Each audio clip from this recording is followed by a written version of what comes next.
Perkenalkan, nama saya Ninin Al-Habibah, NIM 3118040 dari Ilmu Al-Quran dan Tafsir PPL Al-Qadir Yogyakarta.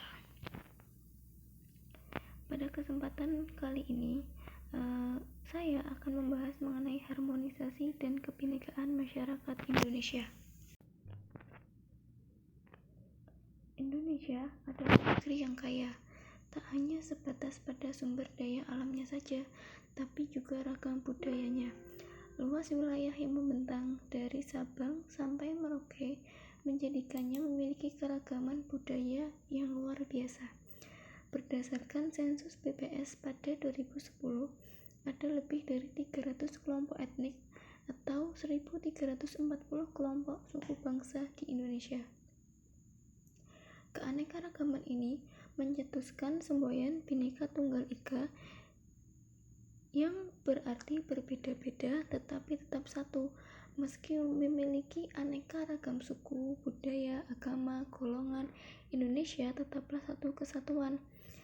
Semboyan yang berasal dari bahasa Jawa kuno tersebut mengukuhkan bahwa sejatinya keragaman yang ada di negeri kita ini merupakan kekayaan dan keindahan bangsa Indonesia yang tidak dimiliki oleh negara lain.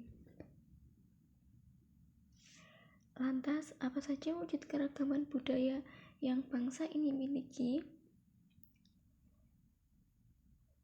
Berikut keragaman budaya Indonesia yang menjadi ciri khas daerahnya masing-masing. Yang pertama merupakan rumah adat.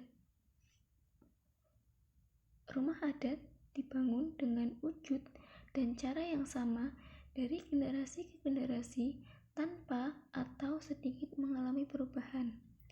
Rumah adat tradisional sampai saat ini masih ada yang ditinggali, tetapi juga ada yang digunakan hanya untuk upacara adat saja. Rumah adat merupakan cerminan budaya yang terbentuk dari tradisi dalam masyarakat, seperti adaptasi atau cara hidup, ekonomi, serta religinya. Di Indonesia, setiap daerah mempunyai rumah tradisional yang beragam berdasarkan wilayah dan sukunya. Misalnya, rumah gadang di Sumatera Barat, Gapura Candi Bentar yang merupakan rumah adat Bali, rumah joglo khas Jawa Tengah, dan lainnya.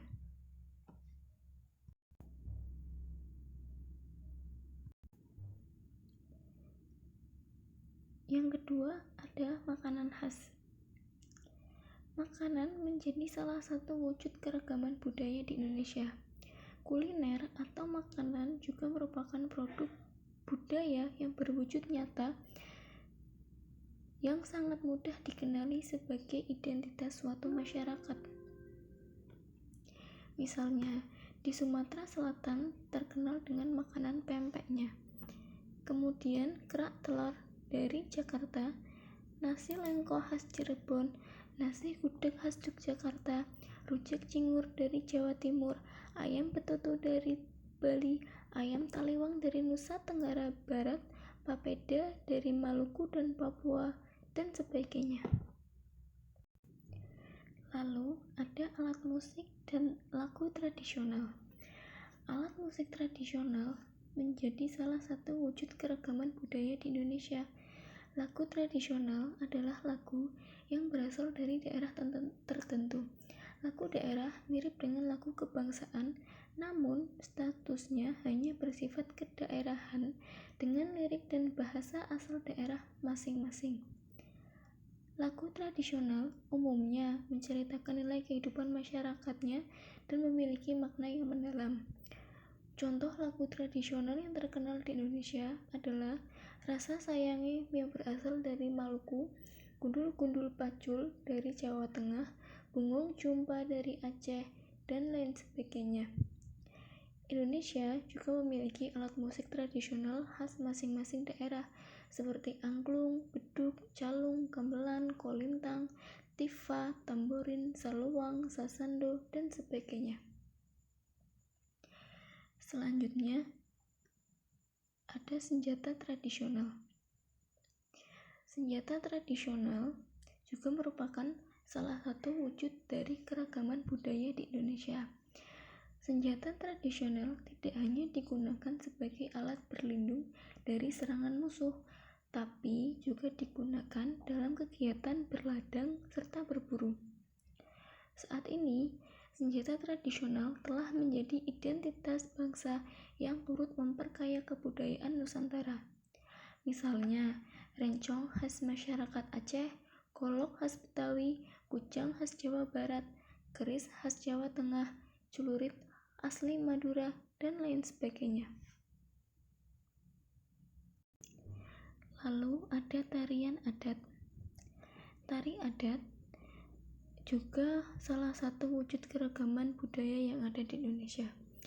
Tiap daerah mempunyai tarian adat masing-masing dengan peruntukan yang berbeda. Ada tarian untuk menyambut tamu agung, menyambut panen, upacara kematian, upacara keagamaan, dan sebagainya. Sebut saja tari saman dari Aceh, tari kecak dan pendet dari Bali, tari jaipong dari Jawa Barat, tari reok Ponorogo dari Jawa Timur, tari topeng Betawi dari Jakarta, tari piring dari Sumatera Barat, dan lainnya. Juga ada upacara adat yang menjadi salah satu wujud keragaman budaya di Indonesia. Upacara adat merupakan salah satu tradisi yang dianggap memiliki nilai-nilai bagi masyarakat sekitar. Selain sebagai cara manusia untuk berhubungan dengan para leluhur dan Sang Pencipta, upacara adat juga menjadi perwujudan manusia untuk menyesuaikan diri terhadap alam dan lingkungannya dalam arti yang luas. Contohnya, upacara ruatan dalam tradisi Jawa untuk menyucikan seseorang dari kesialan. Lalu, upacara sekaten oleh masyarakat Yogyakarta yang dilakukan untuk memperingati kelahiran Nabi Muhammad SAW.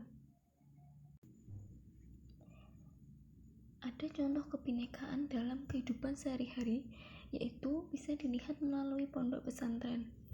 Nah, kehidupan di pondok pesantren ini sangatlah luar biasa sekali untuk diamati.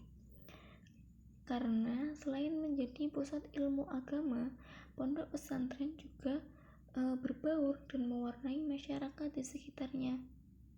Padahal para santri dan santriwati yang menempuh pendidikan di pondok pesantren berasal dari beragam latar belakang suku serta status sosial.